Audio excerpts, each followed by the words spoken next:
જી રાજુભાઈ, આપની આમ આદમી પાર્ટીની જે ફરિયાદ હતી એ ફરિયાદ મુજબ હવે આ જે 2 ગામો છે એની અંદર ફરીથી જે મતદાન છે એ યોજાવાનું છે.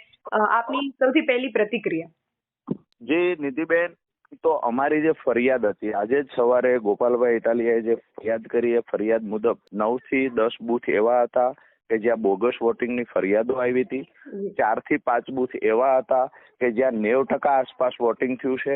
તો અમારી માંગણી એ હતી કે ખરેખર જ્યાં બોગસ વોટિંગ થયું છે ત્યાંના સીસીટીવી કેમેરા સામે લાવવામાં આવે અથવા તો એક ઉમેદવારને ચેક કરવા દેવામાં આવે. અમે દાવા સાથે કહીએ છીએ કે જ્યાં 90% જેટલું મતદાન થયું છે ત્યાં અમારા બૂથ પર ઇન્ચાર્જને બેઠવા દેવામાં નથી આવ્યો. ત્યાંથી ક્યાંક ને ક્યાંક દબંગાઈ કરી, ગુંડાગર્દી કરી, અમુક લોકોએ બોગસ વોટિંગ કર્યું છે. મૃત્યુ પામેલા લોકોનું પણ મતદાન થયું છે.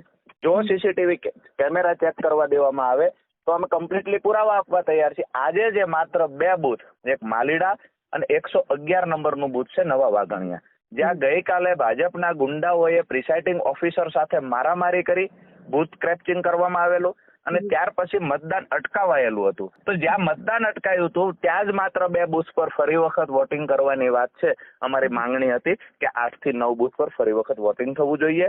જ્યાં બોગસ થયું છે તો એના સીસીટીવી કેમેરા ઉમેદવારને ચેક કરવા દેવામાં આવે.